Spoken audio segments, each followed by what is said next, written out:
Hello everybody! Whoa! Running around, chaos, craziness. I hope you can hear me. Let me just go and check. Wow, that's a real delay. Okay, so we are live. Barely. I will tell you about my super cool, super interesting morning. Let me turn these things on. Lucas Baum, bam! Look at that. Restream chat. There we go. Okay. Wow, what a day. What a morning. I am so grateful. So grateful for you guys giving me that little bit of extra time. I'm seated because I forgot to raise my desk for the show. So, oh yeah. So anyway, it's been a fantastic morning. For those of you that are new to the show, welcome. For those of you who are not new to the show, you're welcome, and thank you for coming back. I really do appreciate the company. We're going to be doing a show that lasts as long as it takes today, because we're not going to have another one until late November for a whole bunch of reasons, which I'll get into a little bit later on as the show goes through. So we're going to be doing creative writing, we're going to be doing Q&A, we're going to be answering your questions that you have about your role-playing game, going through that, as well as looking at some of the Kickstarter stuff. Kickstarter of the book is nearly over. We've got 2 days left, as a matter of fact. So we'll be looking at that, and generally also getting feedback from you. So I really need this session to work well, and I wish I hadn't rushed into it, but this morning I woke up. My routine every day is to wake up at 5 a.m. in the morning, or 5:30 in the morning, spend half an hour waking up, drinking vast amounts of coffee, going through Discords and all those kinds of things. And then I can begin my day at 6 a.m. and carry on from there. So today I woke up and realized that I had 3 back-to-back meetings that I had completely not forgotten about, but had assumed were on different days. So I had a meeting from 6 a.m. until 7 a.m. Then I had another one from 7:30 until 8:30, which pushed me half an hour late for the one that was supposed to go from 8 until 9. So that only started at 9, and that finished at 10. Oh boy, and it's 10 o'clock now, of course, so we're going to the live stream. So that's why I'm a little bit flustered. I was running around going, I need to do this, I need to do that. The meetings were very, very interesting then, very, very exciting. One was with a podcast, which was a lot of fun to do. I will share that with you when it comes out. We're talking about druids on that particular podcast. It was super cool to get different perspectives and those kinds of things. This last meeting I had, I can't tell you too much about. But I can tell you that if something happens, this could change how we role play in the future. So it's very interesting. Very, very, very, very early days. But yes, very, very, very, very interesting. So that's definitely something that I will be sharing with you as soon as I humanly possibly can. Right, where are you located that it's morning? Jason Mathias asks. Please put the word question in caps in front of your question so that I can see it popping out. So Xander the Green has jumped in there with a giant word question. I think it's already scrolled past. So I live in Tokyo at the moment. Although I am moving to the UK, to London in January. So things will change around, and my time zones will be all over the place once again. But anyway, so there we are. So it's, yes, midday on a Tuesday, lovely 10:15 here. So there we are. Okay, let's get some questions going. Xander the Green says, in your opinion, why don't Daemon Fiends go into contention for Avernus, making it a 4-way war between the angels, devils, demons, and fiends? I don't think we need more, to be honest with you. Fiends, demons, and devils are all a very big mix-up, aren't they? I think they are. In my mind, I must admit, it was only once I started to look into this whole Avernus thing that I even solidified in my head how they interplayed with one another. Because I don't often feature them in my games. I really don't. So I think that when you then say, okay, well, let's add in another thing. Yeah, sure. Absolutely. We could add it in and make it a 4-way war without a doubt. I think, would it make it more interesting? Yes. In a long-term campaign, I think so. In the game I'm running, Descent into Avernus, episode 5, by the way, is now up on the D&D YouTube channel. They apologize for a delay there, but we only have 12 episodes, so I really don't have enough time. I really don't have enough time for all of that. But it could be fun. It could be fun. Tristan Arnold says, how do you go about maybe changing the canon of your world when your party has already had games in the world? Usually this is just the name of something to change. This is just the name of something or change the lore and the history. Well, changing canon in the world, there's an easy way to do it. Certainly Hollywood has that. Lights go off, lights come back on again, and suddenly the world has changed and only the players remember the difference. Why? What happened? What caused that to happen? Well, there's an adventure of a lich who's got some kind of weird orb that changes time or deletes events from history. Or there's a book called the Book of History and one of the pages has been ripped out of it by some, petty thief or something along those lines. So, I mean, you can do it that way, and that's quite fun because suddenly the story is now about why this change happened and why the players remember it but the characters... and why the characters remember it, but the players don't. So I think that could work quite nicely. It allows you to then make those kinds of changes. Alternatively, just be open to the players and say, listen, guys, I want to change this because of that, and then get feedback from them. I will never forget the game that I ran, The Adventures of the Windswift, which was a long-running game. I had an order called the Giad Order, which were this nefarious group of operational individuals running around. And when I proposed it to my players, the Giad Order had been in existence for 10 years of real time. I mean, I have had countless groups playing and fighting against the Giad Order, this secretive group. And I proposed it to my players, and they're like, no, they're not comfortable with that. I said, what do you mean? They're like, Giad sounds like Jihad, sounds... No, they're not. Change the name. So I had to change the name on their account because they weren't comfortable with it. For me, Giad or Histari made zero difference to my life. I was quite happy to keep that or to make that change. So sometimes it's just about being open and honest about it. Now, if you do ask a question and I miss it, you can see there's lots of questions going through here. And so I can't answer them all. Just ask them again. And hopefully, eventually, I will get there. Bronson Hall says, have you played Cypher System? If so, what are your thoughts? I haven't played the Cypher System, and recently it came into headlines with the release of the Carnival Row Amazon series, which is a Victoriana steampunk Fae meets modern day, Victoriana modern day life, and they released that as a free system setting for use in the Cypher System, and that was the first time that I'd actually heard about the Cypher System, to be honest with you. So I haven't played it. I would really like to, and that's part of the series that I'm doing on the YouTube channel now, Game Masters Play, where we play different systems to get that kind of exposure. But no, I haven't played it, I'm afraid. So yeah.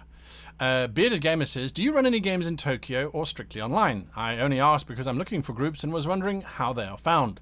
I reside in Tokyo as well. Well, Bearded Gamer, there are a few things that I need to tell you about. Firstly, you should look for RPGs in Tokyo. It's a Facebook group. That's not the actual name of the Facebook group. What's the name of the Facebook group? I forget the name of the Facebook group. There's a Facebook group.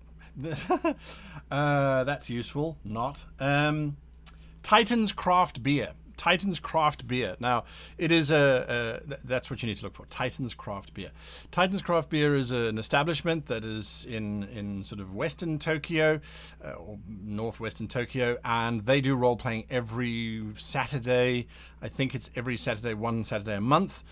Good bunch of people there. Nick is one of the organizers. He's a great guy. Really good role player. So you can definitely find him there. I don't run any real tabletop games, sadly, in Tokyo. I just don't physically have the time with all of the other stuff that I'm busy doing. I would love to run around the table game, and I have a lot of people who would really like to play. I just don't have the time. Tesla Ranger says, do you consider dice towers ostentatious? Dice towers, cup towers, and now bear this in mind, folks, bear this in mind. If anyone ever says that this channel has been bought by sponsors, this is a dice rolling cup called the Spellbook. from Easy Roller Dice. Okay, it's beautiful. I haven't unpacked it yet because they gave me this huge thing of stuff. So Easy Roller Dice have got this dice cup, which is kind of like a dice tower, right? I am not a fan. Putting in a cup to roll and then releasing it on the table, dropping it down a dice tower. To me, I can roll dice with my hands. So all it's doing is it's adding in a thing which can go wrong, which can collapse, which can break or take me out of my space. So not a huge fan. Even dice rolling trays, they're useful as long as they stay out of the way. I mean, they sent me one, right? I'm trying to find one. It's all in this bag. So a lot of people like them, and as long as they don't get in the way, that's fine. But when someone arrives with a dice tower and you're like, roll a d20, give me an initiative check, and they go, okay, and it rolls, and it rolls, and it rolls, and it sets off a little dragon that flaps, and then it rolls, and then a door opens and a princess slides out of it, and then it rolls, and then it gets stuck halfway. Just roll the die. Or when they roll in the cup, and then they look down, they're like, oh, I got a... Oh, and then they hand the cup over to you. Do you feel my pain? So, as long as they don't get in the way of the game, as long as they like drop the dice in, and it drops out the bottom, that's fine. If it was a button and it had like 20 d20s loaded in there, boom, there we go, absolutely fine. Dice trays that prevent dice from rolling under the table and rolling off of the table, absolutely brilliant. People who throw dice at the table and wonder why it rolled off the table, I don't know. And I do it myself. You get excited and you're like, oh, let's roll the die. Oh, I completely missed. It does happen. But generally, stuff that gets added to the table to allow you to do something that you can just normally do, not sure. Not sure. Again, though, yes, there are horses for courses, as they say. Dice cups, great if you have a small amount of space. When I was doing the DMing in cars, where we did that road trip, if we had had a dice cup rather than the cup holder, a lot less dice would have gone missing that trip. A lot less dice would have gone missing that trip. So, I do, but I don't. But I don't, but I do. So that's where I'm going to sit on that one. Oh, crikey. I'll be back.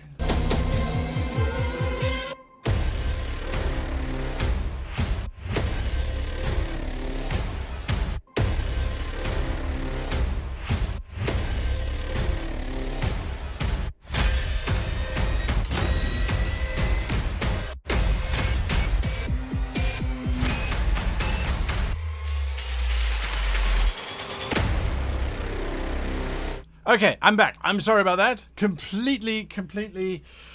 Like I said, it's been a great morning so far. That was Amazon. They were delivering... Oh, God, I don't even know what they were delivering. What are they delivering? Duct tape. They're delivering duct tape. There we go. And a new hard drive.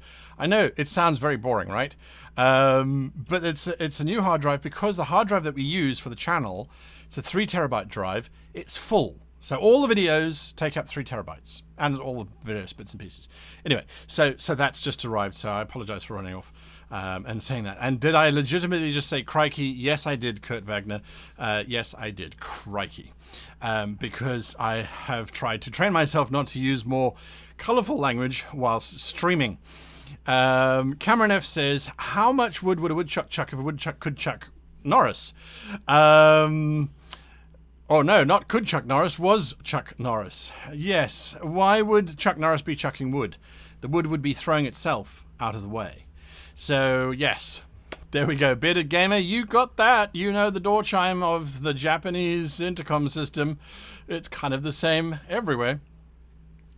So yes, Lexosaurus Rex. How many campaigns do you run at one time, and what do you look for in choosing players for your games? Thinking about trying to DM for the first time. Very complicated question. Lexosaurus Rex, there are a few approaches to that. Firstly, how many games do I run at a time? If you are running your first game, I would run one a week, if that.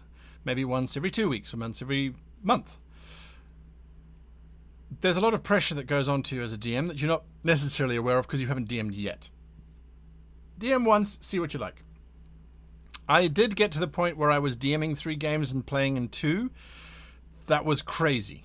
And I know of many people who do that, and I really applaud them for having that kind of stamina. I couldn't do it. I could not do it. So I generally try and aim for 1 game a week. Oftentimes it ends up being 2, in which case I try and make sure that they're as different from each other as possible. Or I'm playing in one and I'm GMing in the other. So I can try and do that. What do I look for players that join my table? I look for the same culture. Now, I'm not saying I look for people who have a British background but were raised in South Africa and who only like drinking Coca-Cola. I'm talking about I look for people who want to role play more than dice crunch. I don't look necessarily for simulationists. I look for narrative storytellers to join my table simply because that's my style, and I know that that is not for everybody, and that's how it is. So there we go. There we go. So something to bear in mind. That's what I always look for, because I don't care about skills or rules knowledge. That you can learn. But I do look for compatibility in terms of what do we both think about when we talk about role-playing. John Ryan Phillips says, I recently made contact with a planet with a primitive order of paladins who have mistakenly identified me as their chosen one. Let's go back. As an uncharismatic character, how can I make this really funny? As an uncharismatic character. A primitive order of paladins who identify you as their chosen one. There are so many different ways to look at in terms of how one makes these things funny. Obviously, there's the whole denial of it, and that just reinforces only the true chosen one would deny that they're the chosen one type of thing, right?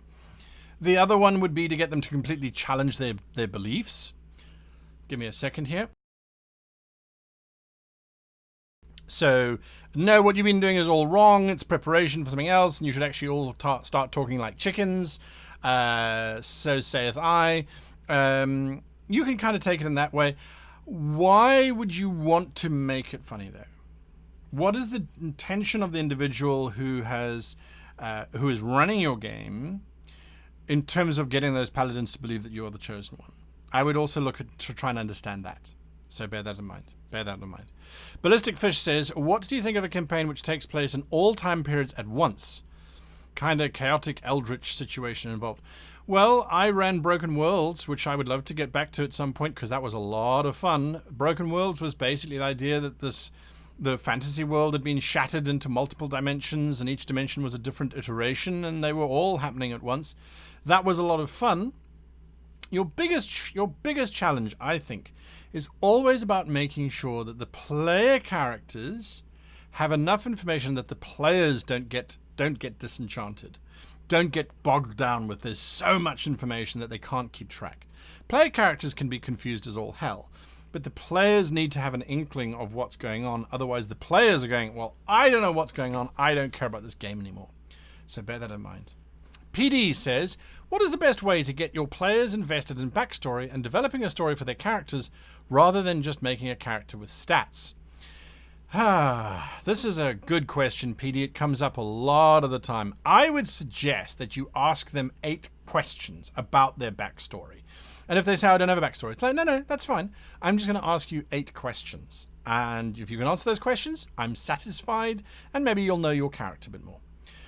Those 8 questions, I won't go through them here on the channel because I have done extensive videos on those 8 questions.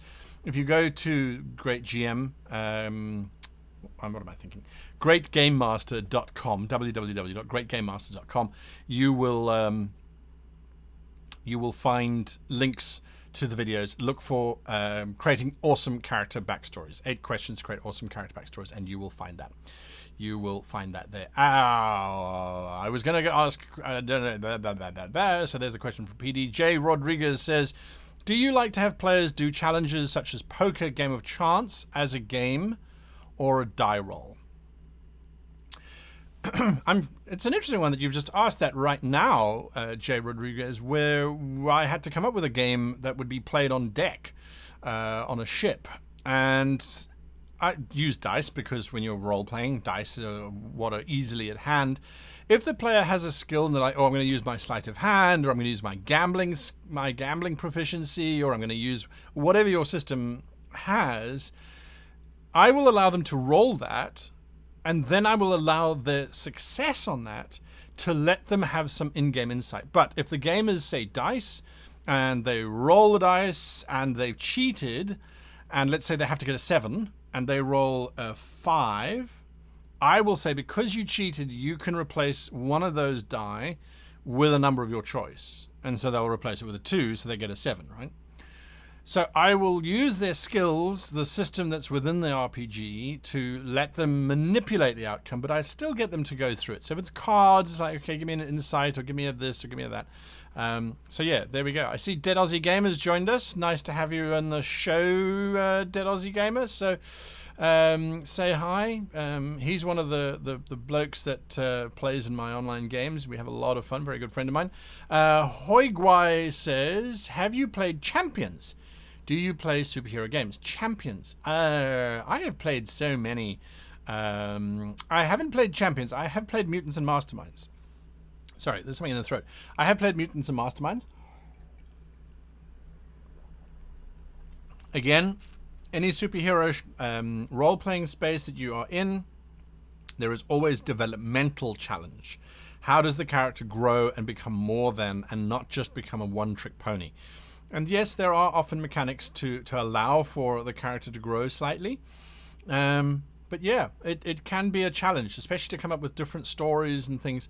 But like any modern game as well, you're facing those same challenges. How do you create exciting encounters and adventures time and time again for individuals who have preset stuff? So I see it's Champions Online, so it's an MMO. What was the other one? City of Heroes, City of Villains. I didn't play City of Heroes. I was like, I'll play City of Villains, which was far more entertaining.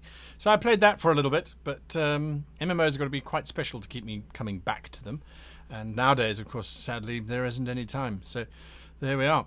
Ricky Delian says, how many dice does a DM generally need? And do you have your own personal set? How many of each kind is enough? I will be back. Give me a second.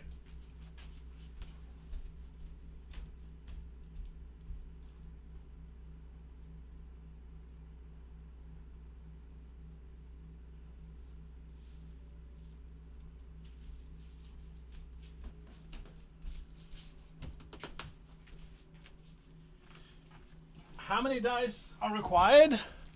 This is a bag of dice. It is quite full of dice. Can't really see in there, but it's full of dice. So there's that bag. There is this box of dice. Beautiful dice, given to me by Easy Roller Dice.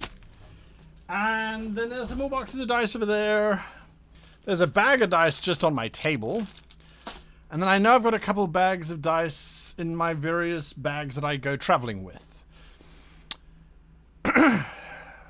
That's not a big collection by any stretch of the imagination. I've met people who have far more than that. The alternative is, how many do you need? A single bag. 10 die. I think it's 10. 2, 4, 2, 4, 6, 8. 8 die. That's how many you need. Really, to play the game. Most games. But dice are nice. We like collecting dice. They're shiny and they're cool and we find our favorite ones. I still have, in that giant bag of dice, in this bag of shame, there is a green die in here, which I won't find now because I'm looking for it. Anyway, it's an old D20. My first D20.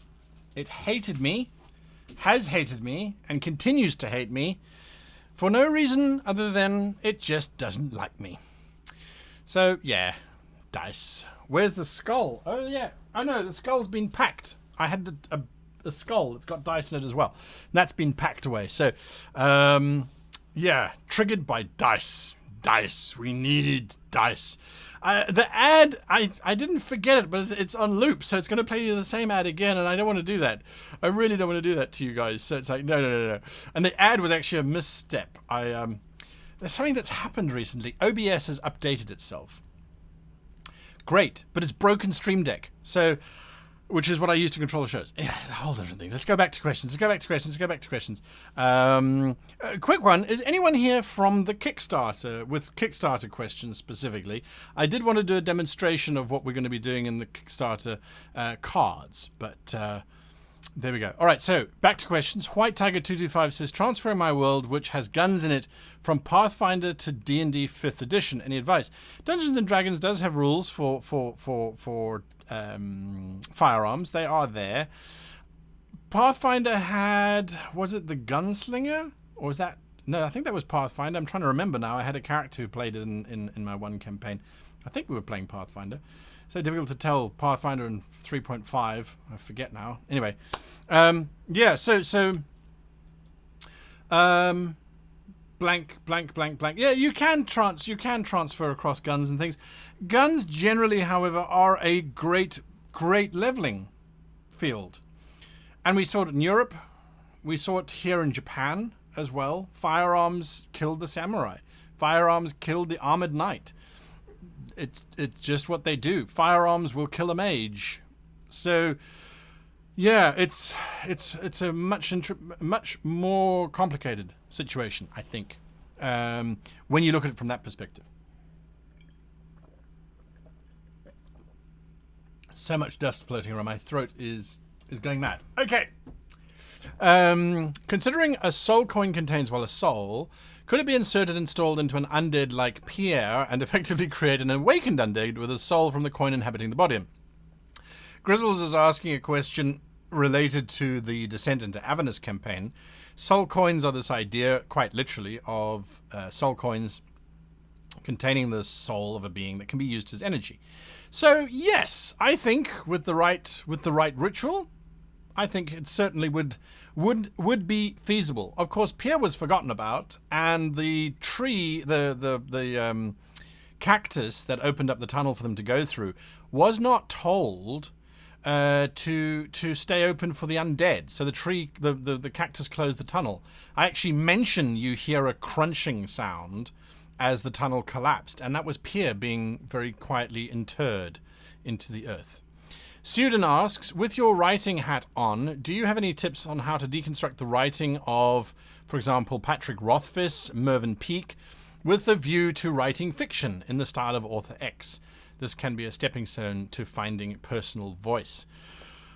Wow! Suden, that's a big metaphysical question about the universe. Okay, let's see. Patrick Rothfuss, Mervyn Peake, Terry Pratchett, all of those individuals mimicking the author's style. And this is my belief. All right? This is my belief. Mimicking somebody else's style, I don't see that as being of value. Because we don't read different authors' books because of their conformity. We read different authors' books because of the author's voice is the voice that we're hearing. So when someone releases a book that's very much written in the style of somebody else, you go, it's kind of the same. So I'm so I would always be wary of that. When painters mimic other painters, when they try and recreate, that's about exploring technique, hand, brush, paint. With writing, write a poem in Shakespeare. Okay, now write a poem in the voice of Keats. Now write a poem in the voice of Plath. It's going to give you an opportunity to perhaps to look at different words, but does that help you with expressing yourself? I don't know. I always used to argue with my teachers about Shakespeare. I was lucky that Shakespeare for me was never a challenge. Some of his historical references I would have to go and research. But I was never one of those people who read Shakespeare and went, I have no idea what the person's saying. I generally kind of got the gist of what they were saying. It just did for me. And I used to argue with my English teacher, how does reading this kind of language help in any shape or form me be a better storyteller? And she's like, well, it's about inspiring you to use metaphor and to use simile. And I'm like, well, in that case, then let me write a metaphor. Let me write a simile and see if it works. If it doesn't work, then it doesn't work. How can I compare thee to a summer's day? Great. That's wonderful. It worked for him. Now, how would you compare somebody? What to you is a wonderful moment? How can I compare thee to a natural 20 on the first attack made against a superior monster? It works for some people, perhaps. Anyway, I don't know. I think that you are always going to be empowered by reading other people's writing, but I would always try to aim for your own voice, your own expression, rather than relying on others. That's just me, and I will be the first to say I have no degrees in English whatsoever. There was a question there. Xander the Green, it's a Kickstarter question. Will there be special weapon upgrades to deal with submersive ships or subversive ships? I think you mean submersive ships? The Kickstarter in question, I'm going to bring it up because, well, I'm super proud of it, and who knows, someone might be interested. You might not know about what I'm talking about. So the Kickstarter, Booyakasha, is there. This is for the book Nautical Campaigns. It's all about ship campaigns. Now, this is what you're currently getting when you buy the book. You get the book, you're getting a massive map, you're getting 78 cards, which I'm going to talk about in a little bit, editable ship templates, and then 33 ship maps and ships, unique ships. And a lot of those ships are underwater, because we've got merfolk and Sahagin battleships and all those kind of cool things. So originally I was aiming for 29, but the stretch goal's been unlocked. We got to 33. So that's what this is all about. And in terms of that question, will ships have the ability to attack submerged ships? So if you're a human ship, can you fight against merfolk ship? Absolutely. We've got fantasy aircraft carrier that launch Pegasi and giant eagles and giant octopi and giant seahorses and all that kind of stuff. We also have the fantasy equivalent of depth charges and surface charges, as well as a whole bunch of other things.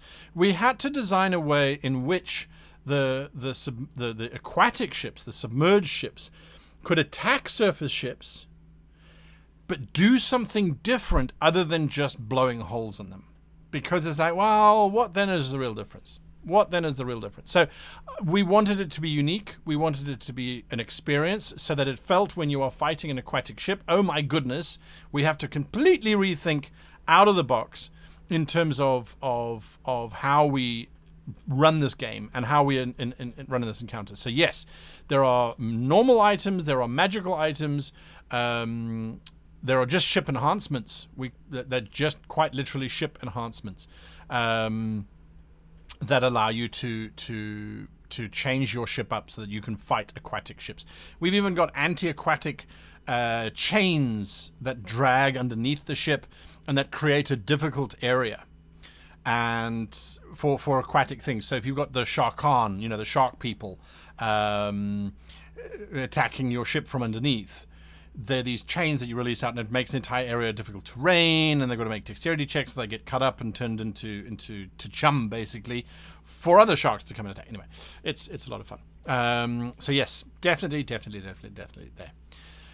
Next question, Kickstarter link. There we go. Terranatum has shared it in Twitch. I'm going to try and grab it so that I can share it for everyone. Terranatum, thank you so much. One of our big supporters of the Kickstarter and a great role player. Really appreciate that. So I've shared the link now, hopefully in chat. You'll get that eventually.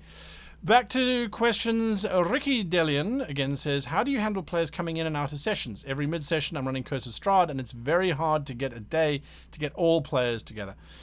A very old trick that I learned, a very, very old trick, was that the characters have a ring or a magical item of some kind, or a tattoo even, which causes them to completely forget the existence of the character that's not there for the week. And when the character's back, it's as if the character had been there all along. So it's not that disruptive. The challenge comes in is when the character that vanishes, when that character who's got specific knowledge disappears, and that's so crucial That's really difficult to deal with. That really, really is. There are some things that you can do if it's a once-off or if it's not too common. Is, okay, so so-and-so can't make it today. Right, everybody else is here. Okay, yes, you're in that corridor. You're about to face the giant vampire. But so-and-so has got the holy symbol that we know is going to prevent that vampire from doing their thing. So, as you're standing down the corridor, you're hearing the dripping sound of an open pipe next to you. And that dripping sound takes you for a moment away from the horror, the darkness, and the stench of undeath into a field where there's a little creek. And that creek has a very small, only a foot-high waterfall. But that drip is exactly the same.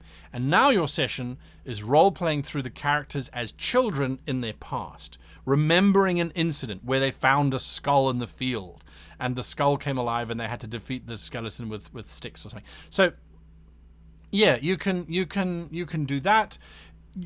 That works once or twice, and I've done that, and it really works. It really, really, really, really works really well. Once or twice. All the time doesn't work. And if the person is consistently not there, I would consistently invite them to find another group to play with. I really would, because there is such a thing as, it's nice to have you here, but when you're here, you're not here. And when you're not here, you're not here. So you're not here. Sometimes tough. So there we go. Okie dokes. Next question. Mark Anthony Smith says, I have some players that love numbers. Any thoughts on how I could get them to shift over to be more story-oriented? This is a question which I think if I had Magneto's powers from the very first X-Men film that came out, and I could release a giant ball of energy that would convert everyone to preferring narrative over numerical and simulationism, I probably would. Players who like numbers, they like to work out the good things, they like to work out the solid solutions mathematically. Generally speaking, a narrative to them is an uncalculable situation.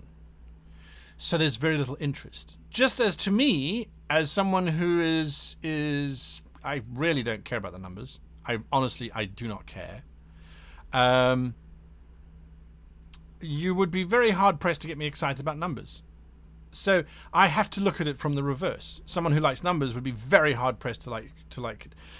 And I think that if you can find a middle ground where they do engage a little bit, but then you give them some number crunching to do, and then they engage a little bit, I think that's the best solution. Ultimately, though, as I said before earlier on in the stream, it's about finding people who fit your space. Because if you're headbutting all the time because they're bored because they're not getting numbers to crunch or your numbers don't make sense, you're going to only feel worse because you're not providing them with something that they find fun, but you have no concept of how to provide it with fun. I've been there where I've had simulations sitting at my table going, but your maths is wrong again. And I sit there going, I'm obviously just dumb. I obviously am just stupid and thick and just completely useless. That's the wrong approach to take. The moment I said to people, okay, you sit at my table, forget the numbers, play the game as a role-playing game, suddenly then I had queues of people at my table and my confidence was back up because people were saying, oh, we love playing with your games. It's like watching a movie. Ah, what? You like my games? I'm not a moron who can't do math? That's great. You know, so I'm very cautious when I hear people trying to force things together. Yeah, just be aware of that. Just be aware of that. Okay. Cicely S says, question Aftermath. Okay, Aftermath is the show that we run after Avernus. Hey there, guy. I was someone who asked for help on where to roleplay. I used the app you talk about. It worked. I'm in a very fun game with great players and a wonderful GM. Thanks. I am so pleased to hear that. I suggested to Cicely S that she should use RPG Table Finder. And RPG Table Finder has found a group. I am so glad that you're having fun with the game and that you've found great players. I will pass that on to the Web Goblin. He will be tickled pink. He will really, really, really enjoy that kind of feedback. So thank you for giving me that feedback and for being here on the show. Great to have you here. Great to have you here. D. King says, Kickstarter, are there airships? There are not airships, D. King, and we debated this long and hard. Should there be airships? At one point, I was going to include airships. Then we realized that it introduces a whole lot of mechanics that shouldn't be there. I will most likely, if there is enough interest, release it as a small supplement to the book. So it'll still use all of the book's mechanics because the ship combat, I think, works really well. To translate that into aerial combat, I think would work. But I would also like to give aerial combat a more thorough investigation as to how to run it. Our design principle behind nautical campaigns was that in 10 rounds of combat it should be done, not more than 10 rounds of combat. From seeing two ships far apart to sinking, it should be done in 10 rounds. I know that sounds awfully savage, but what we were finding with the existing system was it could take 10 rounds, nothing happened, and then both ships left. We didn't like that, so we wanted it to happen. So airships, lots of people have been asking me that question. It's not in the Kickstarter. With 2 days to go before the Kickstarter finishes, it would be very unfair to suddenly add that in now. And I would want to give it some more thought. So if there's enough questioning, if there's enough people saying, oh, we want an airship edition, then we will do that. We definitely will. Okay, next question. Lexisaurus Rex. I have heard about homebrew races and want to even make my own. As a GM, do you find it annoying when we divert from the basics, or do you like to encourage players to change things up? As a GM, I love my players coming to me saying, hey, I want to play this race because I've seen it in your world, or I know it will fit into your world quite well. This is what I would like to stat it with, but what do you think? The GM is going to have to look at that race. They're going to have to look at the balancing issues. They're going to have to look at how does that all fit together and how does that all work. The GM has the ultimate say. So if the GM says, look, I think it's too powerful, then don't go. A classic example, classic example, Kaora in my Descent into Avernus game came to me and said he wanted to play a male Dryad. And we went, okay, are there statistics for a Dryad? Is that race in existence as a playable race officially? The answer is no. So we went, okay, a Dryad, why do you want to play a Dryad? What are the aspects that make you want to play the Dryad? Are there physical things that you want, or is it more the concept of being part tree, part fae, part, And ultimately we said, well, a Firbolg fits all the criterion in terms of narratively working, and the abilities that Firbolgs have kind of fits with what we were hoping for as well. So we're just going to reskin a Firbolg and call it a Dryad, and we're done. The balancing has been done for us already. There's not likely to be an imbalance if it's an official release. Okay, great stuff. Let's go with that. Let's move forward. So that's how I tend to do it. So even the races, so in the Kickstarter there are 5 races, 3 of which are unique to my campaign. That is the Sharkan, the Seabolds, and then the Clawfane. The Sharkan are shark people. The Seabolds are aquatic kobolds, and the Clawfane are crab people, basically. And then we've got merfolk and we've got the aquatic elves. Now, the aquatic elves and the merfolk both already exist as playable races in Dungeons & Dragons 5th edition. We rewrote them anyway to fit more in with what we thought was appropriate for a game that has a lot of aquatic stuff going on, and we weren't restricted by some of the things that Dungeons & Dragons are when they were releasing official content. But those other 3 races, we based them off of existing ones, and then we just made sure to flavor them to fit. So it wasn't a complete reinvention of the wheel. Anyway, that's my thinking there. Who's the Web Goblin? The Web Goblin is my sole reason for existence, as a matter of fact. He's my business partner. He has been with me since the beginning of the channel. He has helped me grow as a person. He does all of the finances of the YouTube channel, and he does all of the coding. So he does the website, he does RPGTableFinder.com. That's all of his stuff. He does the thumbnails, he does the posting up. He really is the silent partner in how to be a great GM. I talk about all the stuff and all the theory. He makes all of the things happen in the background. So Web Goblin, I always thank the Web Goblin, because without him, this would not be happening. We've got lots of questions going on here. We're going to go for 2 hours today because I'm feeling very guilty about what's going to be happening later on. So next question, D King says, what do you think of a campaign where players represent the first race, like dwarves, and establish the first civilization of it and become the demi and eventually gods of the world? That's a long campaign. How will the players know? Think of it from the player's perspective. Oh, you're the first race. Okay, what does that feel like?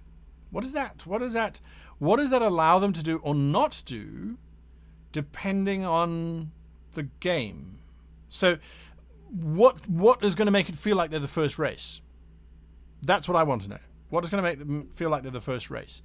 Yeah, it's an interesting one. I'm moving on to my soft drink now. I was informed. I call this Dr. Conan. This is Detective Conan because it's based on the TV show. I've seen they change the color of the Coke can now for autumn colors, which is great. It's a white soda is what it's actually called, but sort of like a cream soda-y thing. Anyway. Yes, so there we go. Ricky Dillian says, last question. Why does it have to be the last question? This will be the last question. Have you ever run a session solo? Party of one player? Yes, I have, many times. What's your approach to the DM? I've considered this from time to time, given our scheduling problems. Yeah. So one-on-ones are a lot of fun. They sometimes feel a little bit awkward, actually, when you first start playing them, because it's just two of us talking to each other, telling a story. Yeah, not a problem with that. Not a problem with that. So the stories, generally speaking, need to be more focused around that character. Think of it more as a Hollywood movie where there's a single action hero rather than a TV series like Game of Thrones where there's multiple players and characters running around. So yes, definitely look at it from that perspective. You're going to need NPCs to support that PC, perhaps. Let the PC find those NPCs. Don't just have them wander up. Let them sign them up and join them up and do that sort of thing. Okay. Cameron F says, how many bubbles can a bubble breaker bake? You can't give me these sentences. What's going on here? What's going on here? I feel like I'm on the tongue-tied twisting techniques of Tokyo. I don't know what's going on. Yes, all hail the web goblin. No, we're not going to tell him that because otherwise suddenly he's going to want to take charge. Pineapple. I don't get cream soda. I get pineapple. Anyway. Next question. Dylan Lowe says, those who back the Kickstarter for GCTNC, Complete Guide to Nautical Campaigns, did the money come out already, or do I need to keep the money in my account? It hasn't finished yet, Dylan Lowe, so you will need to keep the money in your account, I'm afraid.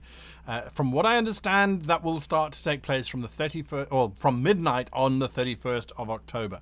That's when the Kickstarter finishes, which is in 47 hours. In 47 hours, that is when the Kickstarter finishes. So yes, whatever monies you have set aside for that, keep that there. If you are not part of the Kickstarter, don't panic. The book will be available for sale in January as soon as it's finished. So there we go. There, Lord Nightcon says, when designing combat encounters... as part of an adventure, how do you personally decide on what is the most appropriate challenge for your players without overpowering them? It's an interesting one. I usually look at encounters as to what makes sense. What do we expect to be there? What kind of things have I established will be there?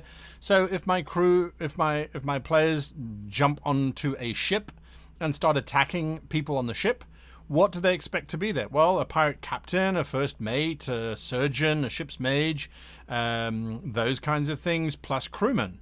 I'm not going to suddenly have them not be there unless I've said that they've all gone off to the tavern, in which case then it would be a few guards. So I usually try and base it on what would most likely be there. And then if the party is having too much fun, in other words, they're just walking through the monsters, I will have a surprise, maybe. Something along those lines. Or if they're being beaten up, I will have the monsters perhaps hold back a little bit. But not too much. Not too much. Grizzles, gotta go. Good luck to all. Have a night. Have a great day. Thanks you too, Grizzles. Really appreciate having you here. I really do appreciate it. Okay. Next question is from Hero Metzler. Any non-3D printed ideas for 3D island props to give to my players to develop as they see fit, such as making them the ruler of the island. How long your day or night? I'm going to sneeze. Wait, any non-3D printed ideas for 3D island props? Non-3D... Well, I would certainly look at something like Dungeon Fog. Dungeon Fog, you can create an island in it very easily. And then as your players add things, you can add to that. You can give them access so that they can jointly add stuff to that map. So they can design that. So definitely, you can do that. You can do that. I would say dungeonfog.com is your best option. Chris Dial says, I'm doing a GM 101 lecture at my local hobby shop. Lovely. And was wondering what you'd suggest for a general lecture. I hate to be cliched, but I would start the lecture off by presenting a situation. You've come to a fork in the road. Which fork do you take? Left or right? Left leads to a swamp, but gets you to the castle you're trying to get to faster. Right leads you to a chasm and takes a little bit longer, but at least it's not a swamp. Which way do you go? And then I ask the audience members and see what they say and those kinds of things. So I started from there, and then I started unpacking the benefits of it. I would look at what your intention is. So if your intention is to get people to role play, then start talking about the mechanics of role playing. If your intention is to get people to mechanically buy into the dice and number crunching, then talk about dice and number crunching, and try and gauge what your audience is interested in. That would be my suggestion. Landon says, Kickstarter question: favorite part of the Kickstarter so far, and the most surprising part. My favorite part of the Kickstarter so far has to be in seeing the intense enthusiasm that people have shown for it. I did not expect this. We were advised not to do it on several occasions by several different people saying, no, you're not ready. No, you're not ready. You're not this, you're not that. So my favorite part has been seeing how people are so enthusiastic, and then people asking for stuff. It's like, oh, we want this, we want this, we want this, we want that.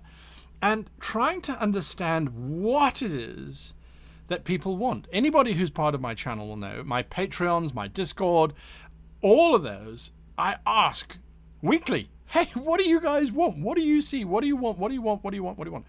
And so with the Kickstarter, it was almost immediate feedback. What do you want? More ships? Adventures? Screens? We want more ships. Okay. What do you want? More ships! We still want more ships. Wow, okay. So yeah, I absolutely, I love that part. And the most surprising part is how far we've got. We're almost at 200% funded. Now, I mean, I can sit back and go, oh, I wish we were at 800% funded. Not at all. The entire intention of the Kickstarter was to raise money for artwork, to put into the book. So the book looks gorgeous.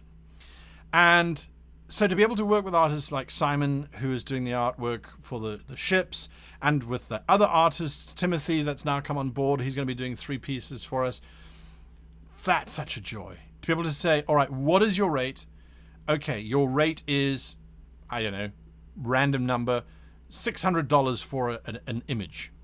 And that's not a bad rate for a full color page with ships battling it out and fighting it out. So being able to have what's in my head and to say, no, well, the ship actually looks like this. And then to have a professional draw it or paint it or illustrate it. It's amazing. Absolutely amazing. And so that for me has been great. Another thing, and I'm going to segue into this because some of you guys might be looking for this, is that our first stretch was to design order cards. So this was something that was in the back of our minds. When we were writing the book, it was like, okay, how do you give orders on your ship? How do you keep your ship going and sailing and keep it dramatic? So we started to create orders. And as we play tested, we added more and we added more and we added more and we added more. And then for the first stretch, we're like, wow, if we get to 150, are we going to get to 150? If we get to 150, we'll release order cards. And so it's all the instructions that are in the book, all the orders that are in the book, but they're in a card form, like spell cards. And because it was a stretch goal, I could then feed off of the guys that were the backers. And I said, okay, what do you think of this layout? And they'd go, what do you think of that layout? Oh, okay. And then it was, okay, well, you're going to be able to print these things. How do you print them? What about this? What about that? And then someone was like, well, this is how you got to do it. And I was like, oh, I don't know how to do that, but I'll figure it out. And so I did. So there was that push as well to advance and get better. And so as a result, we end up with, and I'm going to cut these last ones out. This is the cards. I think they look pretty damn cool. It's only because I made them myself. But these are all the different orders. So we broke them up into movement and attack and repair and that sort of thing. And they're double-sided. So when you print them double-sided, you get these card backs. And then after spending, a couple hours, they're considered in card sleeves, and they look pretty cool. So you can choose to print just the front, in which case you get just the front, or you can choose to do double-sided so you get more professional-looking cards. And I printed them on paper because, well, in Japan I don't know how to set it to printing on card.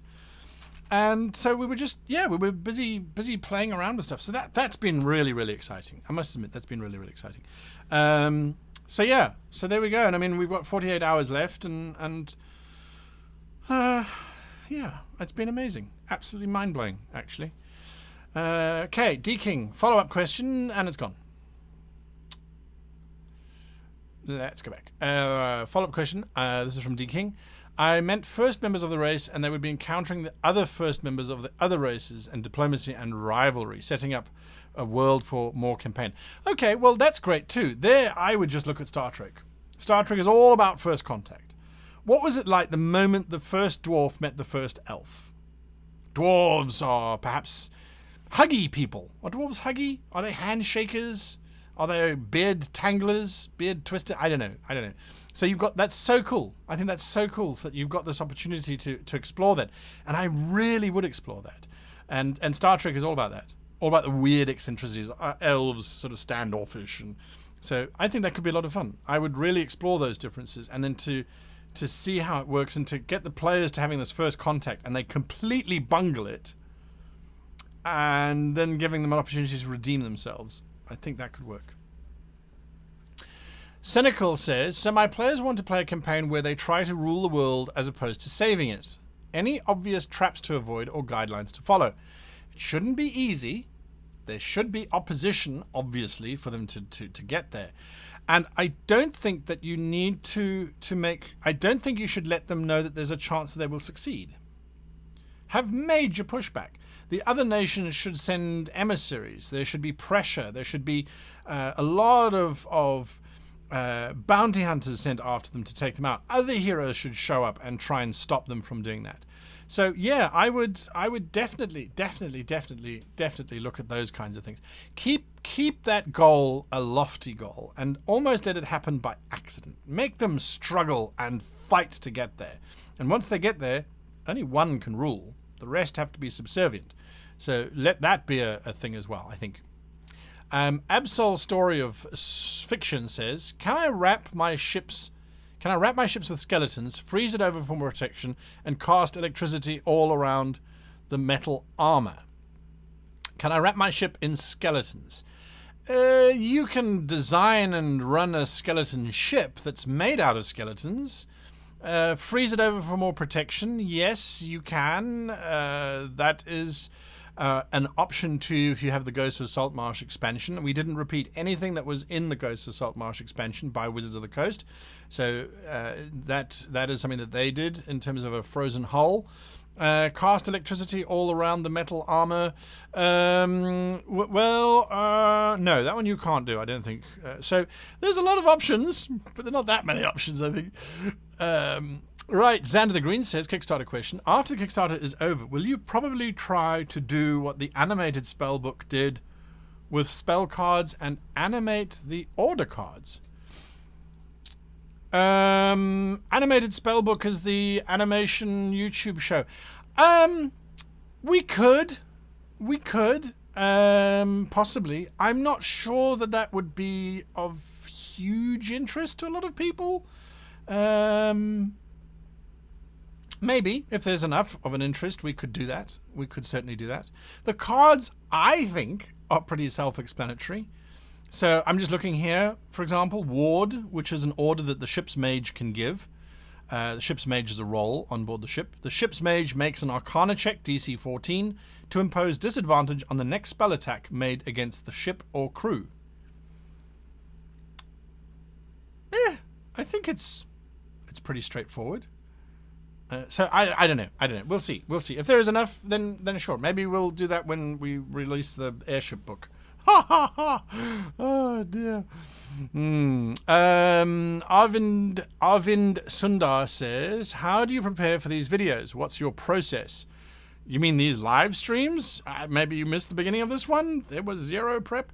No. For videos that I release on YouTube, generally speaking, we look at questions that have come through on our Discord, on Twitter, on these kinds of shows, and we try and understand what people are asking for.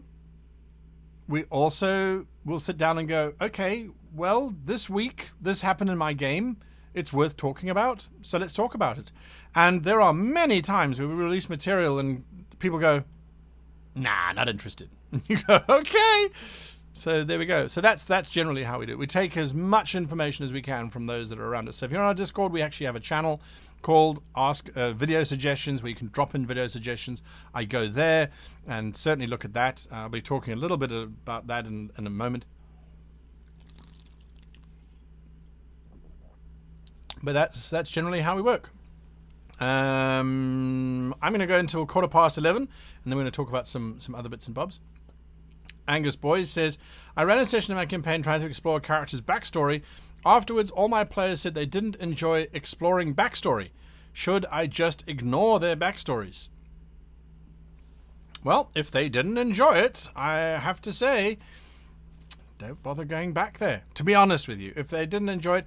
But also ask them what specifically they didn't enjoy. Did they not enjoy the fact that they were taken away from their main quest? In which case, what that means is that they really love the quest. They really, really, really love the quest. And so you were taking them away from something that they loved, that they were interested in. This happens. Sometimes you're watching a movie and it's like, main plot, subplot. And you're like, no, go back to the main plot. The main plot's interesting. The subplot is a waste of life. I want main plot. I want main plot. So that's definitely where they might have come from. So I would try and unpack a little bit more what they didn't like. Did they not like you interfering with their backstory or reimagining it in a way that they didn't imagine it? You know, so there's things you need to look at to understand that, I think, before you can make a really informed decision on what to do there.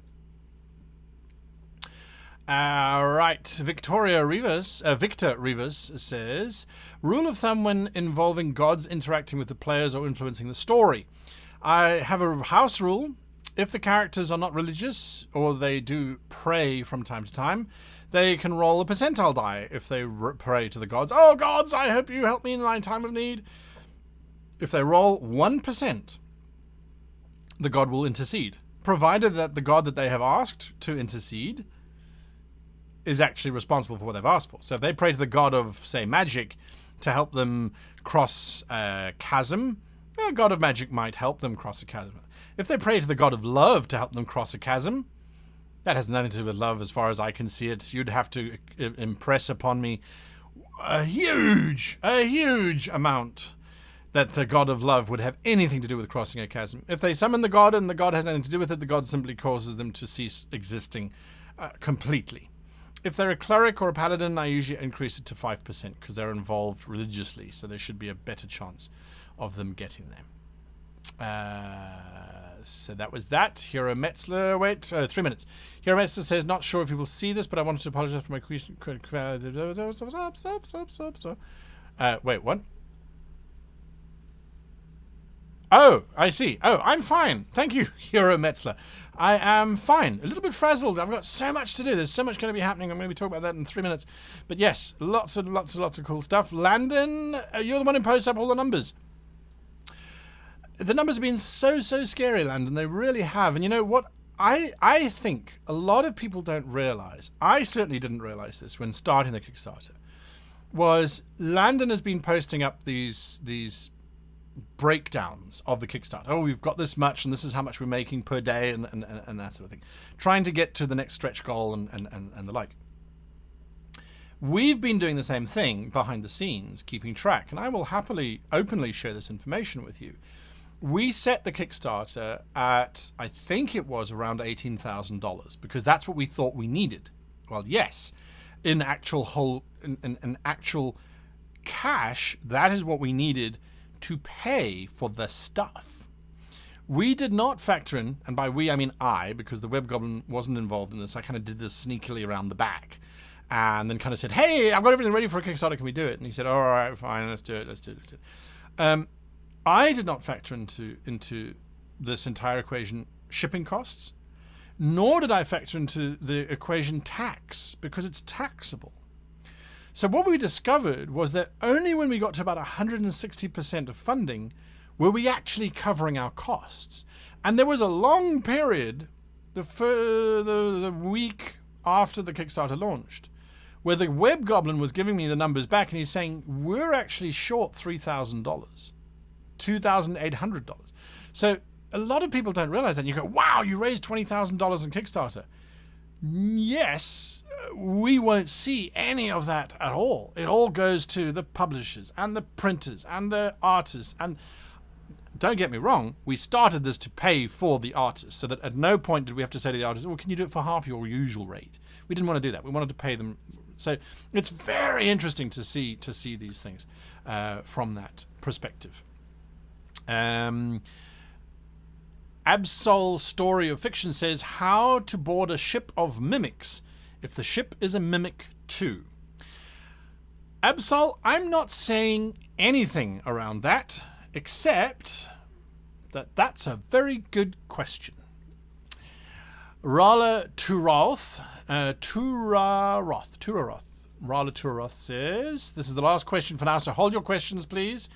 If I used a 3rd level lightning bolt at water filled with enemies, how would you rule the damage? One of these lovely physics questions that the spell was never designed to answer.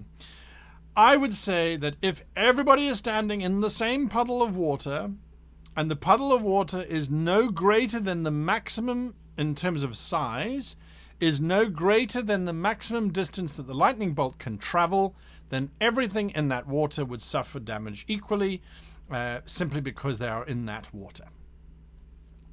So that's what I would do. I would, however, also say that their dexterity checks, as long as they're not, if they're just standing in the puddle, that their dexterity checks are made with advantage, because you're firing the lightning bolt into the water. If you're just firing the lightning bolt at the individual, it doesn't pass into the water. It passes through the individual's feet and into the ground and is dispersed. So that's how I would rule. That's how I would rule that. Personally, I'm probably wrong. So please hold your questions for now. We've got some very important things that we need to talk about, which will affect everybody. And this is round about the time that people start to kind of get busy and do stuff. So I want to talk about this now.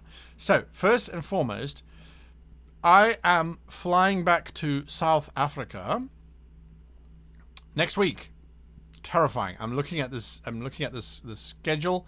I fly back to South Africa next week, and I leave now, roundabout, give or take. So there will be no live show next week. Because I'm visiting my dear old mum and family, whom I haven't seen for 2 years, so I'm quite excited to see them. I will be with them for a week.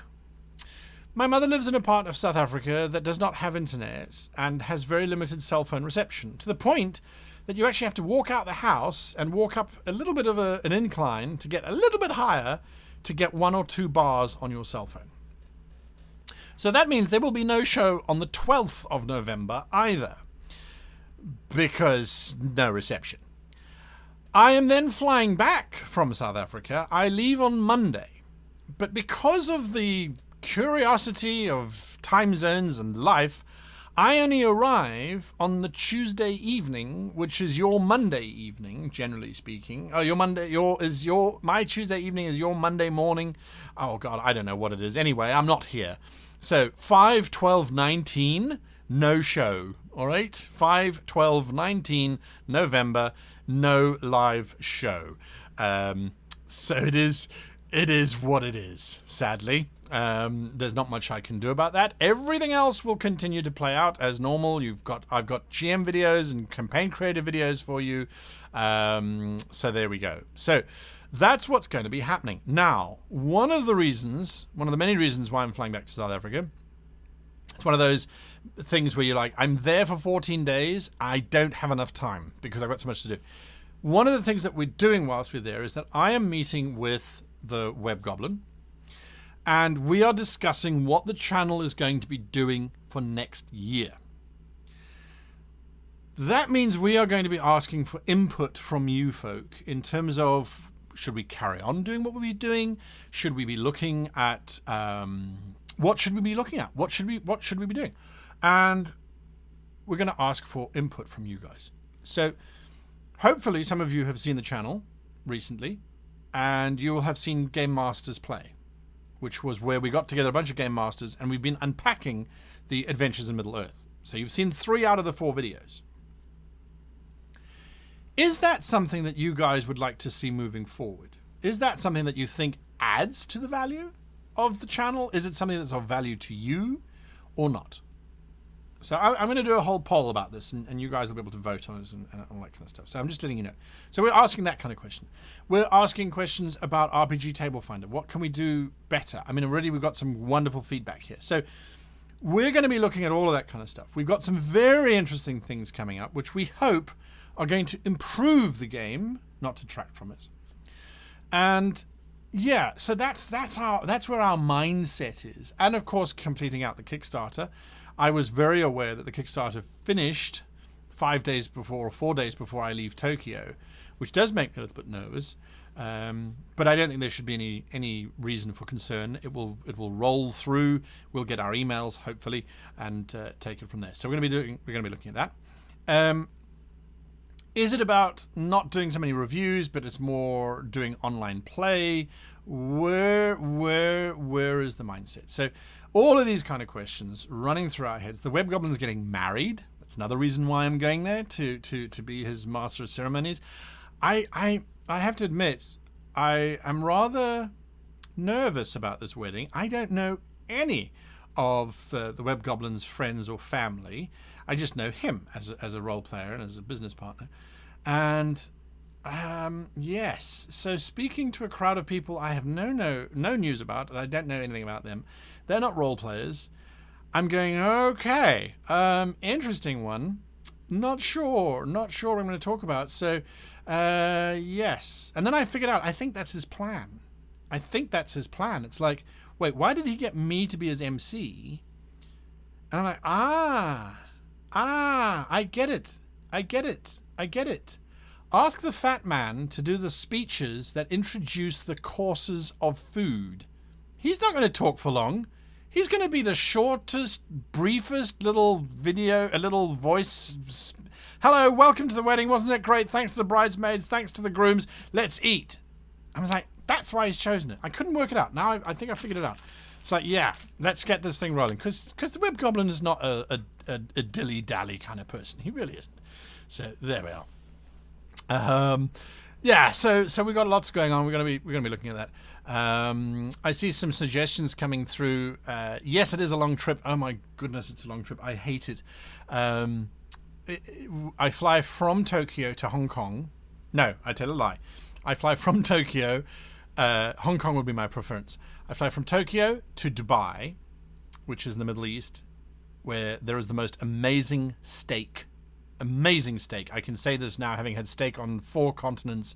It is the most amazing steak in the world. From Dubai to Japan is an 8-hour flight, and then it's a 9.5-hour flight, I think, from Dubai down to Johannesburg. So it's a long time in the air. The weird thing is I leave Tokyo and I arrive in South Africa before I even left Tokyo when I'm going to Johannesburg from Tokyo. And then when I leave Johannesburg, I spend 48 hours in the air or not. It's weird. It's just weird.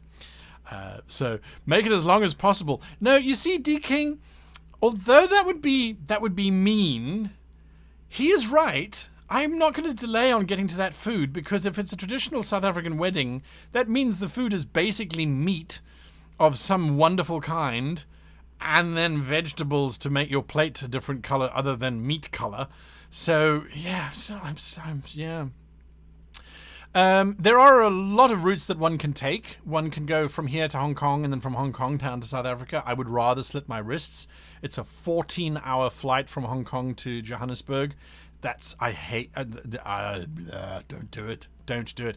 One of the things I'm excited about moving to the UK is, from the UK to the States is less than 8 hours. From the UK to anywhere in Europe is definitely less than 8 hours.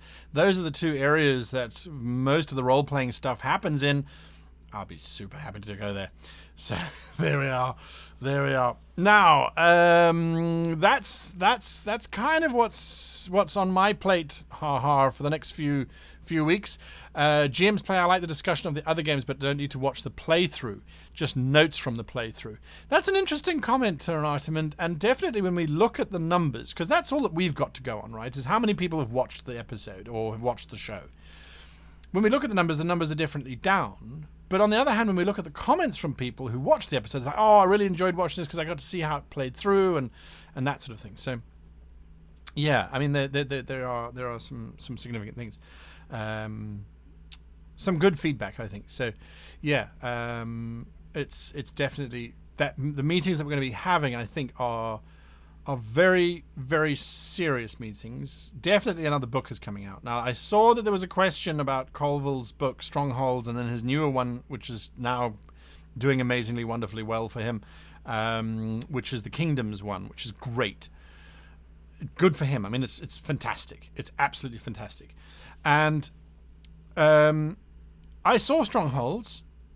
I saw a lot of stuff that was really useful, and I saw a lot of stuff that I was like, I don't know if it's applicable to me necessarily. And I think that is going to be the case for every book that's out there. When you look at the DMG, there's lots of stuff in there. Oh, that's so useful, but I don't think I'm going to use it. And that's what we've faced with the ship book as well. Is like, well, okay, the people are going to like this, and they're going to like, but we're putting it in there anyway because people need to get it. So, yeah.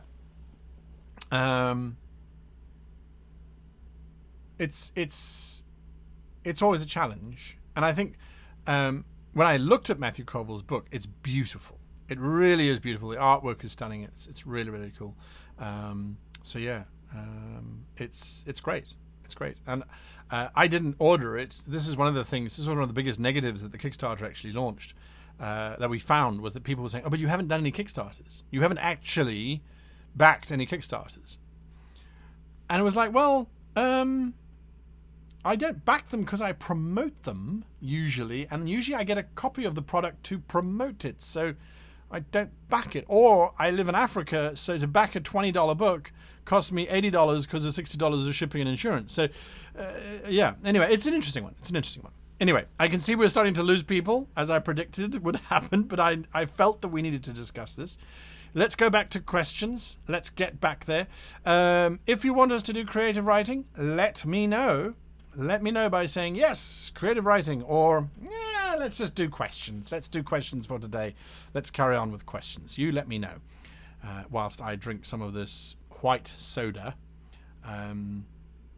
which I have to say, that was I think, I really appreciate the fact that when I now see Japanese words, I can read them aloud and pronounce them correctly.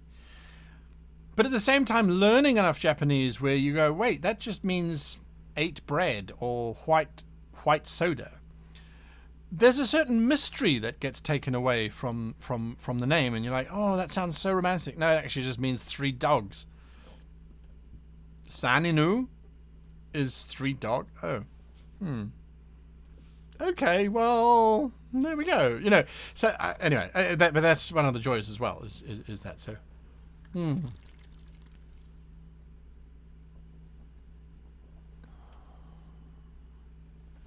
Wow. Okay. Let's see. First question off the bat. Lexisaurus Rex. What is the best class to play for a necromancer? And what are some reasons a character could be one without being evil? I can't answer your first part of the question. What is the best class to play as a necromancer? I do not know. Could be cleric, could be the necromancer wizard. I know there's lots of debate over that. So I don't know. What is the reason why a character could become a necromancer and not be evil? It's the study of death, curiosity, creating and raising creatures that are alive but yet not alive. Leonardo da Vinci, Michelangelo, great artists, would technically be called necromancers. They paid people, many artists did, to bring them corpses so they could cut them open and look at the musculature and the tendons and the joints and all those kinds of things so that they could create anatomically correct or slightly less stylized versions in sculpture and in artwork. So I think that one doesn't have to be evil to be a necromancer. If you're sucking the soul out of somebody or you're trapping their soul in a jar, evil is by intent as far as I'm concerned. And your GM will have to approve this way before anything else. But evil is by intent. So if you genuinely believe that sucking the soul out of some poor innocent is going to ultimately help more people, then it's something that you can embrace without being evil. You know, there was a wonderful, wonderful, wonderful film, an Australian film directed by Philip Noyce called Rabbit Proof Fence. And it is the story of how the Australian government in the 1960s would take half-castes, they were called. So it's Aborigine parents. One parent is an Aborigine, a local native of Australia, and one was a European parents, so half-castes. They would forcibly remove them from their families, take them as far away from their families as they could, and then put them in this sort of boarding establishment where they were trained on how to be housekeepers, gardeners, or menial task laborers. How absolutely abhorrent in terms of modern day thinking. Can you imagine someone just walking into your home and going, your child has got parents of different ethnic origin, we are taking your child away from you. And I was part of that film in a very small way. I was still in television, and I was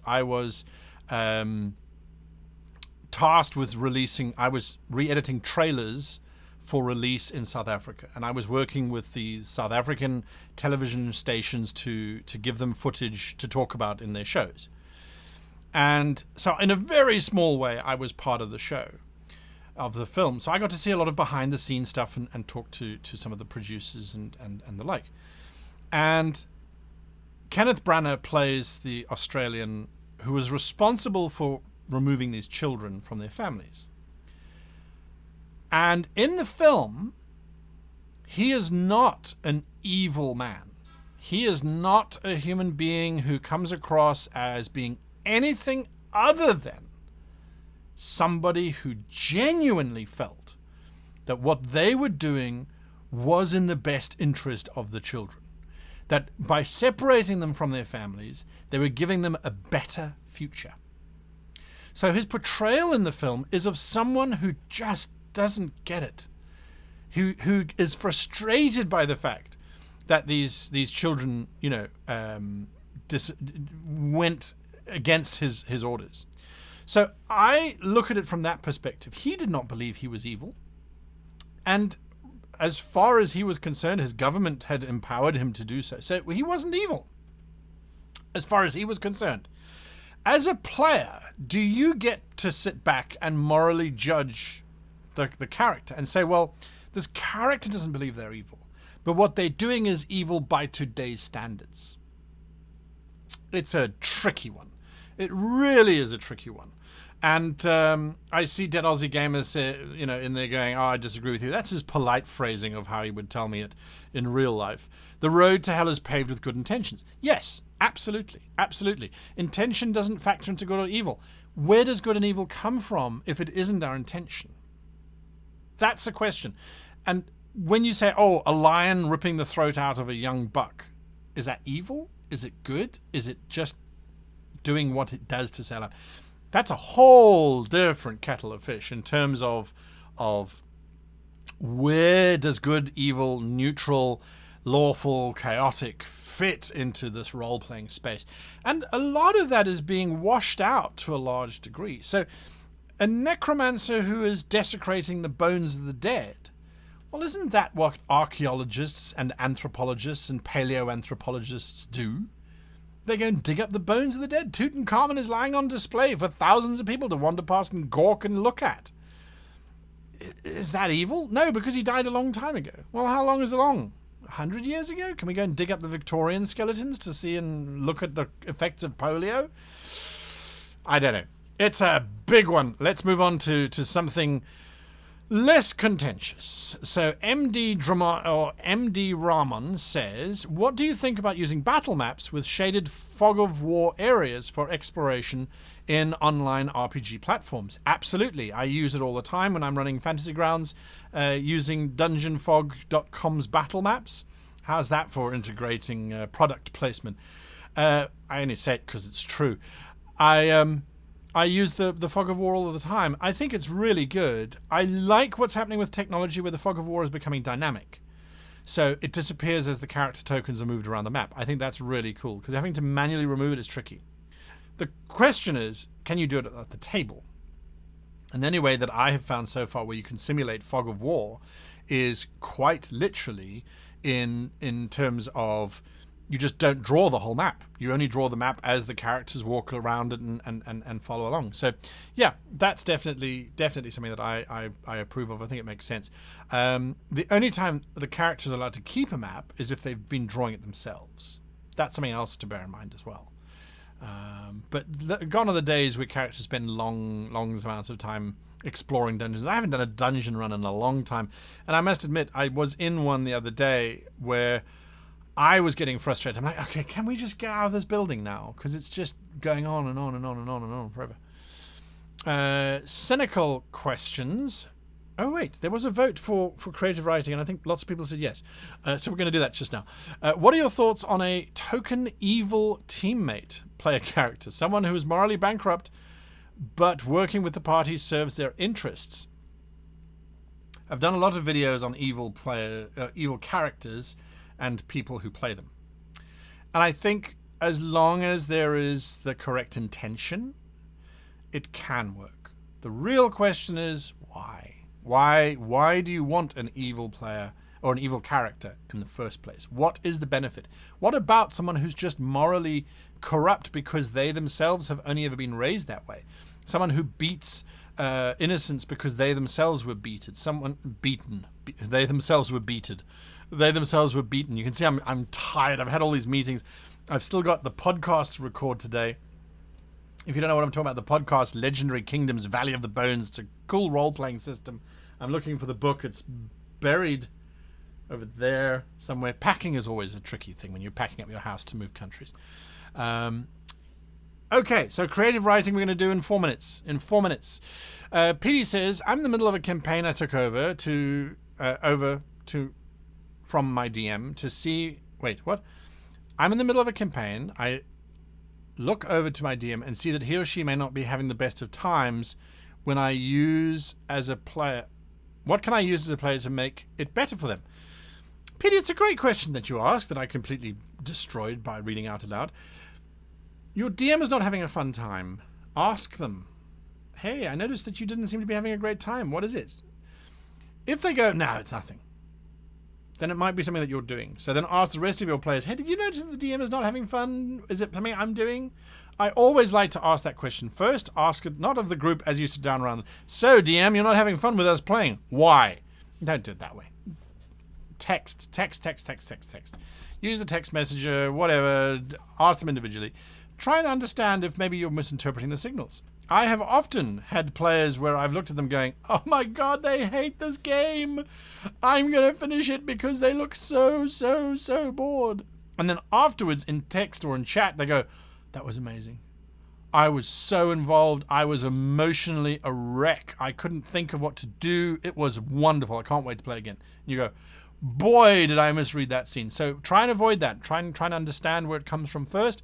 Once that's happened, whilst I am in Africa, running around doing what one does in Africa, which I can give you a hint, is eating meat lots and lots and lots of red meat. But one of the videos that releases is actually on how to show appreciation for your GM. It's a very soppy, sentimental one, but I was in a soppy, sentimental mood the other week, and I think it's something that we don't do often enough, is show our GM and our fellow players, for that matter, and our friends in general, that we actually care. So yes, I'm glad that you raised that. It will be coming up shortly in the stream of videos that comes out. Sumarajichan, something along those lines, says, what are your feelings about games that use dice rollers, initiative tools, and a map on a server where you are all at the same table? So yeah, some sort of VTT and you're all sitting around the same table.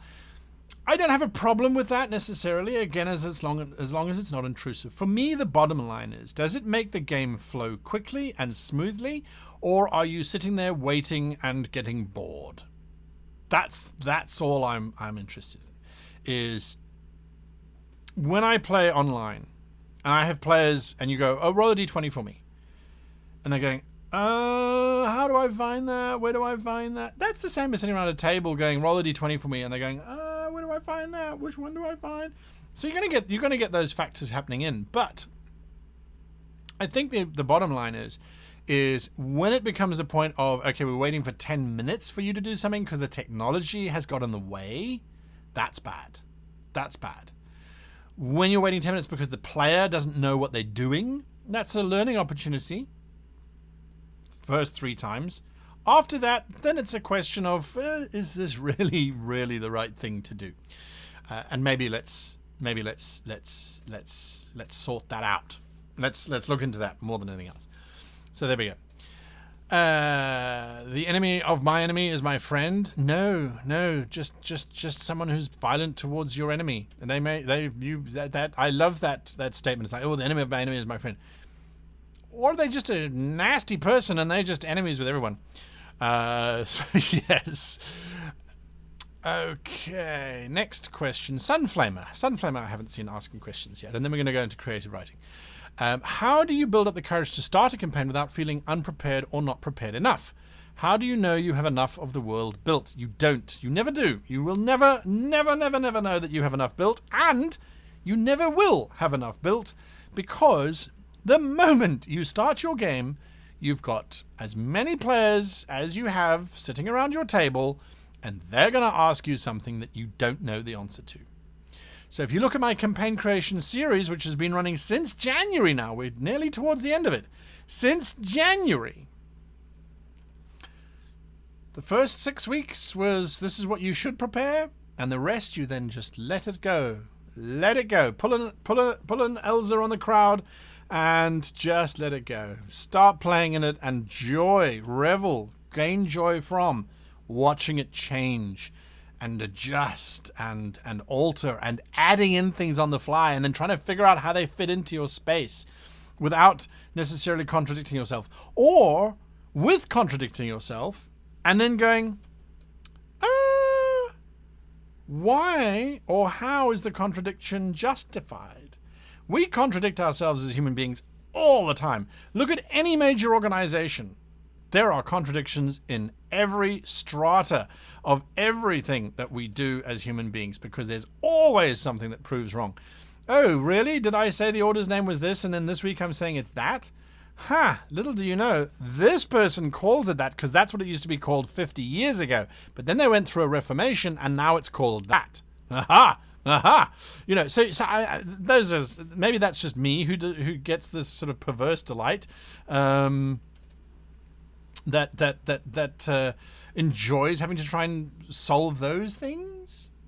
I'm not sure, but that's what I do. Is I revel in the fact of not knowing an answer and then trying to create one on the fly, using what I have, what I've prepared, as well as my usual kind of techniques for developing stuff on the fly. So there we go. Okay, now creative writing. For those of you that have not done creative writing before, this is a section of the show where I give you something to creatively mull over and then to respond by typing it up in your text box of choice on Twitch or on YouTube, doesn't matter.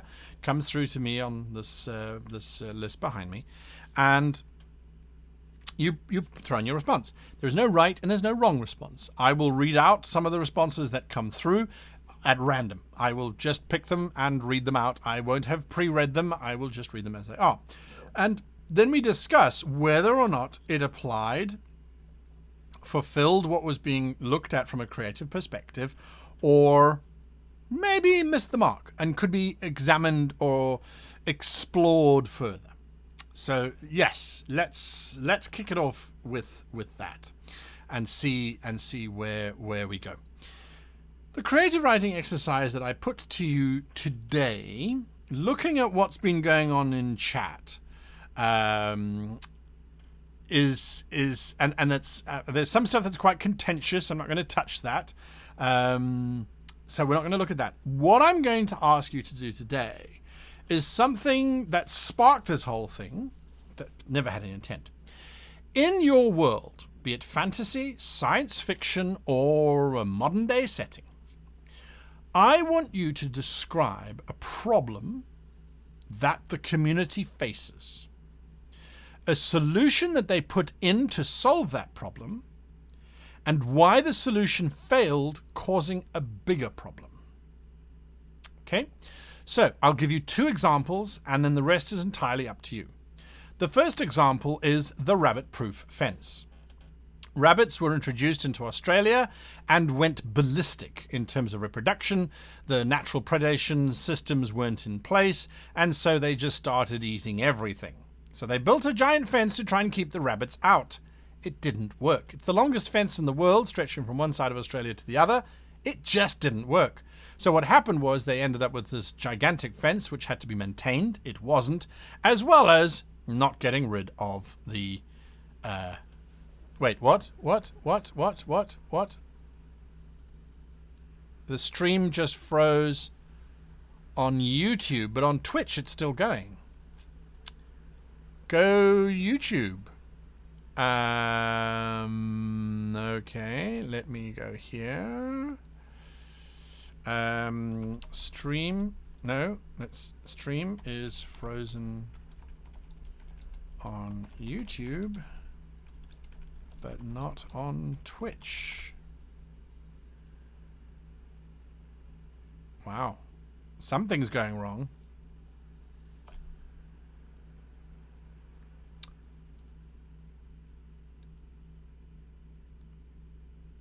Okay, is it back? I'm refreshing. Stream health, stream live. Looks like it. All right, we're back. We're back. I don't know where YouTube lost me. Please repeat what you said. When from, Jason Mathis? When from? Repeat the challenge. Okay, so the challenge is your world, your setting, doesn't matter what it is, has a problem. They do something to fix the problem, only it makes it worse rather than fixing it. Rabbit-proof fence was all about the rabbit populations of Australia were exploding, causing massive amounts of destruction. So they built the world's longest fence, the rabbit-proof fence, which was not rabbit-proof. And then they were supposed to look after the rabbit-proof fence, but it was so long, it was almost impossible to do, so the whole thing was a complete failure. So building fences isn't necessarily a solution to your problems. Someone should tell that to someone who's busy building a big fence. So that was in Australia. In South Africa, in Johannesburg, my city that I used to live in, there was a very large informal residential squatter camp. By large, I mean 20,000, 30,000 people. That caused a huge rat population problem, a massive rat population problem. So what the municipalities said was, well, we're not going to poison the rats because, and this is horrific, a lot of the population actually lives off of the rats, but not enough to cull the numbers. Animals eat the rats are on their drinking water supplies, so we're not going to poison the rats. We can't poison the rats. We will bring owls into the environment. We will pay for owls to be raised. We will build owl shelters, and there we go. We will release owls to release the rat to cull the rat population. That was going to work in a sense, because the owls certainly would start to hunt the rats. Except that the people in the squatter camp, their particular belief, their particular culture, is that owls are omens of the dead. They are there to silently take the souls of those who are about to die up to a place of safety and heaven. That is a terrible, terrible, terrible, terrible thing to have happen to you if suddenly the bringer of the dead is suddenly installed into your establishment. So the solution of adding owls, all that happened was the entire population became incredibly agitated. The owls were not welcomed at all. The rat population continues to be a problem. So that is your creative writing challenge. And what this does is it creates in your world an interesting problem for the player characters to encounter. Imagine if they came across this space where suddenly there are wyverns on chains.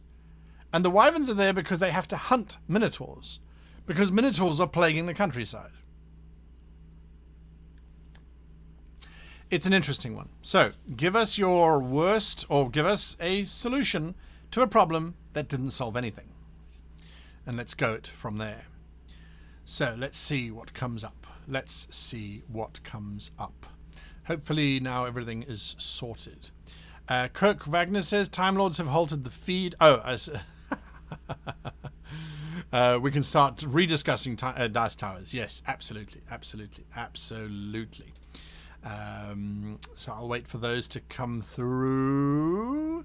Invasive populations, of course, is a very, very, very common one, where one population is introduced to level out another population, only that then becomes the problem population. We're talking about any kind of problems here, so let's see. Let's see, with the creative writing solution or challenge, what is coming through. I think I can see the smoke coming up from lots of you as you are trying to work out your solutions. I like it.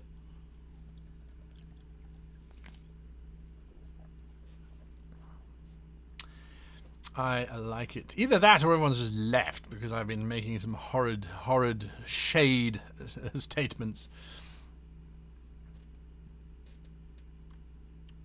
We've been building walls a lot. When you think about the Berlin Wall, how effective that was in terms of controlling population flow, and when that Berlin Wall came down, the sudden change and how those things worked or didn't work. Here in Japan, they've built walls around the highways to try and contain the noise of the highway, and it works really, really well, except for a specific sound of motorcycle exhaust, where those walls act as amplifiers. So I often wake up with this revving of this motorcyclist, because it's a lovely straight stretch of highway next to us, and it sounds like they're in the bedroom, literally. And then I'm like, no, they must be outside. They're on the street outside. No, they're not. They're 3 blocks away in the highway tunnel. So it's like it works well for general audio, auto sounds, but for those high volume things, it's just a disaster. Just a disaster. So there we go. Okay, some things are coming through. I like it. I like it. Let's start going through this. Sunflamer says, a cult of necromancers took over a village nearby, 3 other villages, and started raiding the other cemeteries. The dead were dug up to be burned, which only made the cult start killing the villagers. It's dark. It's dark, but I like it. I like it. It's an interesting one, and this is a moral dilemma of mega proportions. I mean, how wonderful as an adventure. The PCs arrive in the village to see corpses on fire everywhere. The villagers are busy throwing the corpses on the fire. And then the villagers say, you've got to help us. You've got to help us. There's this village of necromancers. They're stealing our living. They were stealing our dead, now they're stealing our... It's a wonderful, wonderful, wonderful example. Angus Boyd says, the mages of the north thought they could calm the plague of storms. Little did they realize their magic tore up the strings of reality. The disgrace and failure rendered a part of the Feywild unto us. Nice way of introducing a mix, introducing something into your world. Sumerajikan says, a rich city in a caldera of a sleeping volcano is rife with corruption and violence. A local wizard shopkeep brings up a local custom to challenge the existing setup. The ensuing rally for... I think it's going to continue. I think that's going to continue. Kate Anshon says a lord found a wyvern egg and wanted to raise it to use either for battle or such. But it was too intelligent, so he used magic to dull its mind. Then it got spooked, wrecked the town, and fled. I want you to find my wyvern. His mind has been dulled by magic, so he's just a giant brute. You have nothing to fear. Meanwhile, the spell is worn off and the wyvern is plotting its revenge. I love it. D. King says, the city of Norden, Gate of the North, has been breached by a huge Yeti raid. The Imperium solution was to blow up the gate, cutting off a major part of the Imperium, including the party in the north. That I think could be a lot of fun. The PCs get to the gate and it's like, the gate's sealed. From the other side. We can't get back. Oh, that's a problem. And then Yetis, attacking. It's great. It's great. Terranatum, the human kingdom wants to create a war to gain more land. Wants to create a war.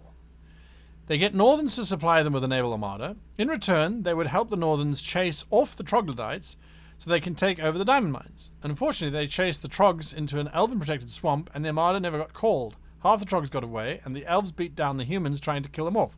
So the wannabe ruler had no leverage to win land.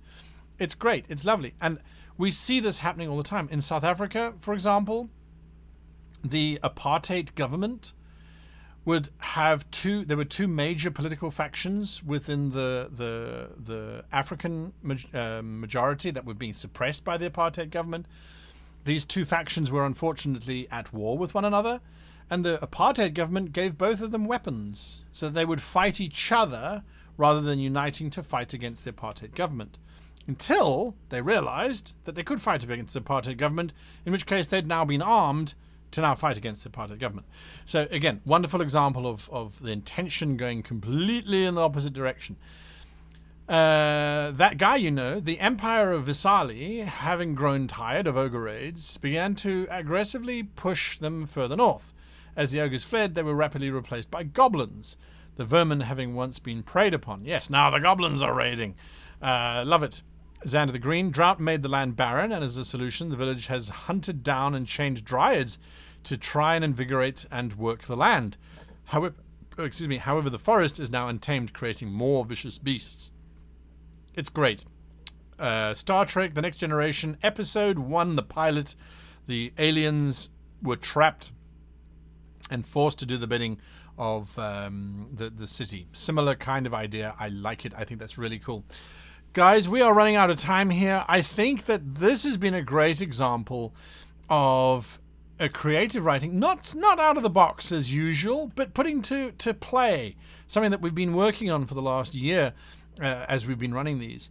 And when you look at this, you go, wow, this has led to so many adventure opportunities. Just taking one sentence, there's like 5 adventures out of each one of these. How easy was it for us to look back and say, well, there's a bit of history. That was an interesting movie. That was an interesting thing. That was a horrific thing. That was a horrible thing. That was and then going, now let's turn it into an adventure. Oh, okay, a blue dragon was causing trouble for our protagonist, so they killed the dragon. In doing so, a nearby kingdom led by a warmonger is no longer in fear of the dragon's power, and now his army can move in. That's great. It's brilliant. Absolutely wonderful. Absolutely wonderful. So, again, just taking these options, taking these ideas, how much creativity did it take to come up with this stuff? Quite a lot, actually. But you've been doing it for a long time, and so it becomes second nature. So we go back to those questions of how much should I prepare for my campaign? How many campaigns have we now just seen the launch of? How many? It's brilliant. It's brilliant. Each one of these could become a campaign if you expand it out longer and unpack it a little bit more. So I think this is an absolutely wonderful example. We've got 3 minutes left before I'm going to end the show. And I think I just have to say, before I go off to Africa and then I'll come back, November is basically a write-off. We've then got December. December, everyone's going on holiday. We're winding things down sometimes. Sometimes we're going to be winding things up. It's been an amazing year so far. Let's see how we play out the rest of the year, the last 2 months of it. And from myself and definitely from the Web Goblin, thank you for your input. If you're not part of the Discord group, join the Discord group. If you are a Discord user, that's discord.gg/greatgm. You can find us on Twitter at HowToGM, or you can find us, of course, on Facebook. There's the Facebook pages are there as well. Have a look, and I think it's a great community, as you guys can see here. Great community. Last question, says Ricky Dillian. What's your take on using Vecna before Lichdom? Original story. Vecna, I don't know. It's a 5th edition god. Vecna. That's the hand with the eye in it. Is it? I think. Sorry, wrong question to ask of me. I'm not an expert on the settings. I'm not an expert on anything really, other than try to make better stories. So until next week, all of you, I wish you the very happiest of gaming.